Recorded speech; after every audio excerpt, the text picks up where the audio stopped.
Assalamualaikum warahmatullahi wabarakatuh. Salam sejahtera untuk kita semua. Bagaimana kabarnya anak-anak? Semoga dalam keadaan sehat dimanapun kalian berada ya. Berjumpa lagi dengan Miss Endah.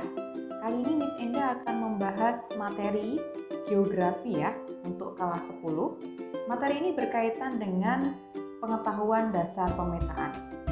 Jadi silahkan diperhatikan dan selamat menyaksikan video berikut ini. Sebelum kita mempelajari peta lebih dalam lagi ya, adakah dari kalian yang sudah mengetahui peta itu apa? Oke, peta adalah gambaran sebagian atau keseluruhan permukaan bumi pada bidang datar yang diperkecil dengan skala tertentu. Setelah mempelajari tentang pengertian peta, kali ini kita akan belajar tentang jenis peta.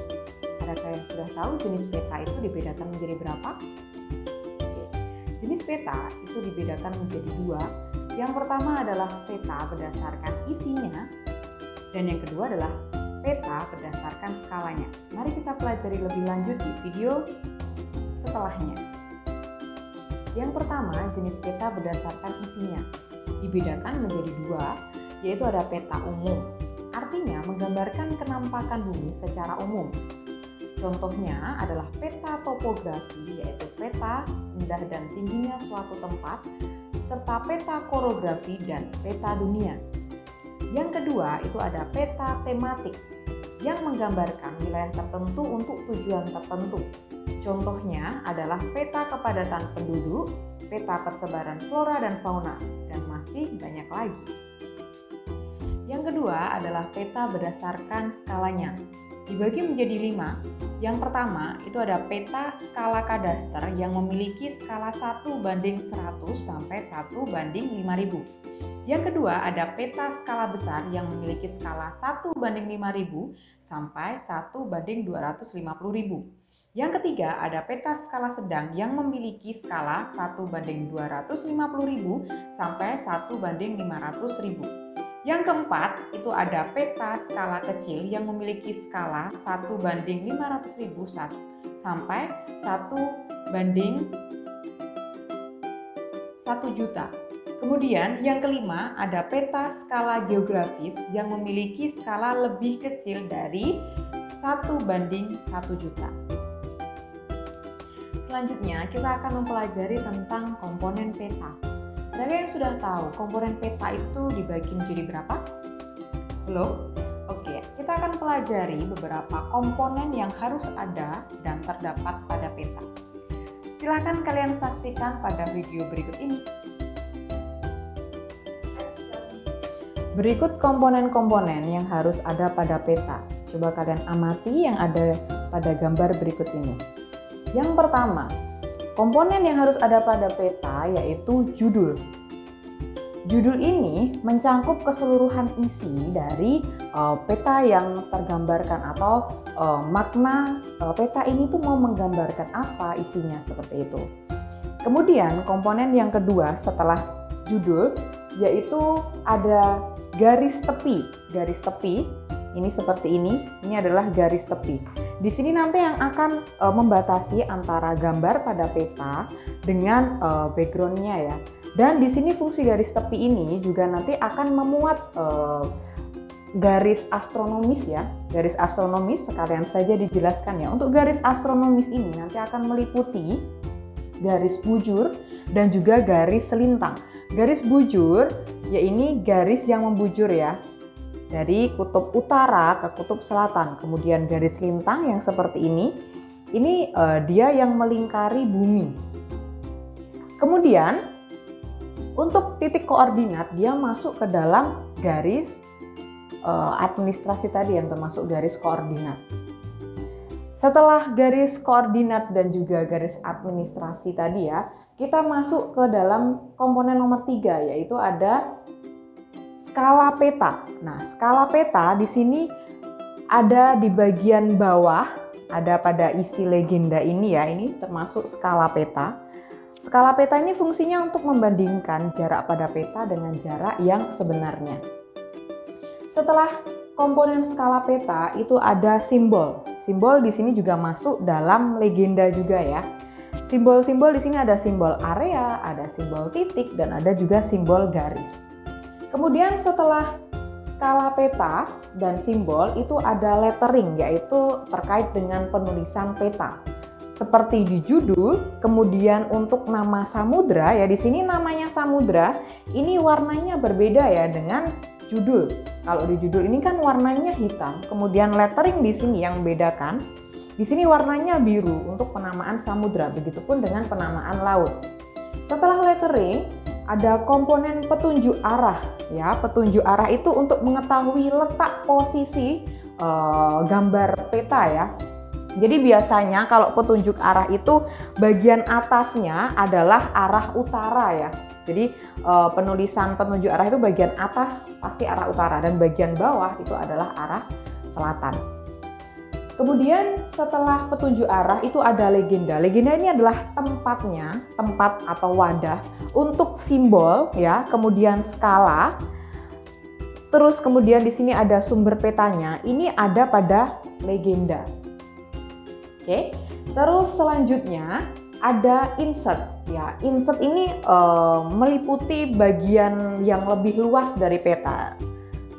Di sini untuk gambar insertnya belum ada ya, nanti akan ditayangkan ke gambar yang berikutnya. Kemudian untuk yang selanjutnya adalah indeks peta. Ini adalah pembuatan peta ya, beserta sumbernya. Ada di dalam legenda peta di bagian bawah. Baik, sampai untuk penerangan komponen-komponen yang ada pada peta. Semoga kalian jelas ya untuk penjelasannya. Terima kasih. Baik, gambar berikut ini masih merupakan bagian dari komponen peta. Nah, bagian dari komponen peta tersebut adalah merupakan insert ya, yang tadi belum dijelaskan dalam video sebelumnya. Nah, insert ini merupakan peta yang disisipkan untuk memperjelas peta utama. Jadi di sini ada peta utamanya ya. Kemudian di situ ada gambar kecil ini yang akan melingkupi peta yang lebih luas ya dari peta yang sudah digambarkan. Selanjutnya kita akan belajar tentang skala peta. Ada yang sudah tahu skala peta itu apa? Ya, skala peta adalah perbandingan antara jarak pada peta dengan jarak yang sebenarnya. Kemudian untuk jenis dari skala peta ini ada berapa sih? Ada apa saja? Jenis dari skala peta ini dibagi menjadi 3. Yang pertama ada skala numerik atau angka. Adalah skala yang berupa angka. Untuk contohnya yang seperti pada umumnya ya, peta pada umumnya itu tertera 1:20.000 dan yang lainnya. Kemudian setelah skala numerik itu ada skala apa aja? Ada skala batang atau garis ya. Biasanya dalam peta ini ya, dalam skala ini itu skalanya hanya berbentuk garis ya. Untuk nomor-nomornya nanti ada simbol tertentu seperti yang ada pada gambar berikut ya. Terus yang ketiga ada skala verbal atau kalimat. Adalah skala yang menggunakan kalimat baku sampai petunjuk skala. Contohnya, setiap 1 cm di peta berbanding 1 km di lapangan. Jadi menggunakan kata-kata verbal. Biasanya dideskripsikan ya dengan kata-kata. Selanjutnya yang akan kita pelajari yaitu mengenai proyeksi peta. Adakah yang sudah pernah mendengar sebelumnya? Proyeksi peta itu apa? Memproyeksikan itu apa?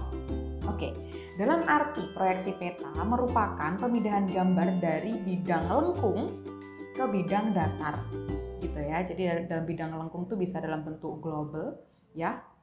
Kemudian dipindahkan dalam buku, gitu ya, atau dibentuk dalam sebuah atlas. Oke, untuk jenis-jenis dari proyeksi peta ini minimal ada 3 kriteria ya. Yang pertama itu sama jarak atau equidistance. Apa sih itu sama jarak atau equidistance itu?